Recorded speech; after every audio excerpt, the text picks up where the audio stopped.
US ने पिछले साल अपने 10,000 से ज्यादा स्टेम पीएचडी एक्सपर्ट्स को खो दिया। साइंस, टेक्नोलॉजी, इंजीनियरिंग और हेल्थ फील्ड्स में हाईली स्किल्ड लोग गवर्नमेंट जॉब्स छोड़कर बाहर चले गए। तो आज इस वीडियो में हम जानेंगे कि क्यों इतने लोग जॉब छोड़कर जा रहे हैं, कौन कौन से डिपार्टमेंट सबसे ज्यादा इंपैक्ट हुए हैं, इसका रिसर्च और इनोवेशन इकोसिस्टम पर क्या असर हो सकता है और इंडियंस की लीगल राइट्स और करियर प्रोटेक्शंस क्या हैं। तो चलिए फिर जल्दी से वीडियो को स्टार्ट करते हैं। हाय, मेरा नाम है वर्षा दुबे और आप मुझे देख रहे हैं एनबीटी टेक एड पर। पिछले साल जब डोनाल्ड ट्रंप प्रशासन में थे तब NSF, EPA, department of energy और यूएस फॉरेस्ट सर्विस जैसे रिसर्च फोकस्ड एजेंसीज में सबसे ज्यादा स्टेम पीएचडी डिपार्चर्स हुए।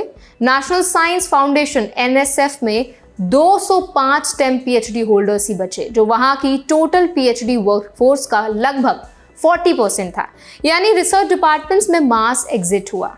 डिपार्चर्स के पीछे बहुत कारण थे: रिटायरमेंट, रेजिग्नेशंस, जॉब इनसिक्योरिटी और पॉलिसी डिसएग्रीमेंट्स।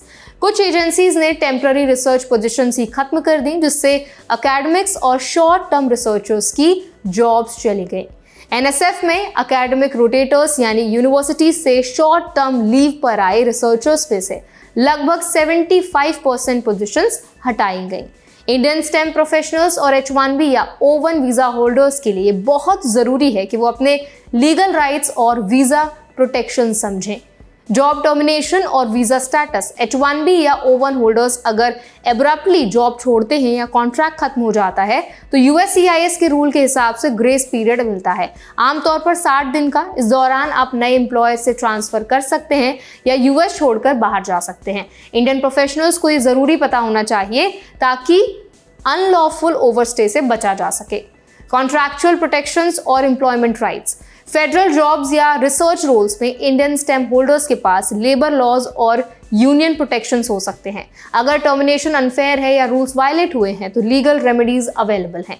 ऑल्टरनेटिव करियर और रिमोट ऑप्शंस: अगर यूएस गवर्नमेंट एजेंसीज में जॉब रिस्क बढ़ रहा है तो private sector remote research universities जैसे ऑप्शंस एक्सप्लोर कर सकते हैं। Legal framework under H1B O1 generally allows multiple transfers and extensions if proper process followed. Document और कंप्लायंस चेक: वीजा होल्डर्स को pay stubs, I-797 employment verification letters हमेशा maintain करने जरूरी हैं। ये फ्यूचर में लीगल कॉम्प्लिकेशन से बचाने में मदद करता है। इस मास एग्जिट का मतलब है कि अमेरिका ने बहुत सारे हाईली स्किल्ड साइंटिस्ट और रिसर्चर्स को खो दिया। ये ट्रेंड ब्रेन ड्रेन कहलाता है, यानी ट्रेंड और टैलेंटेड लोग देश छोड़ रहे हैं। इंडियन स्टेम प्रोफेशनल्स के लिए टेक अवे यही है कि करियर सिक्योरिटी, वीजा स्टेटस और कंप्लायंस रूल्स को समझना बेहद जरूरी है।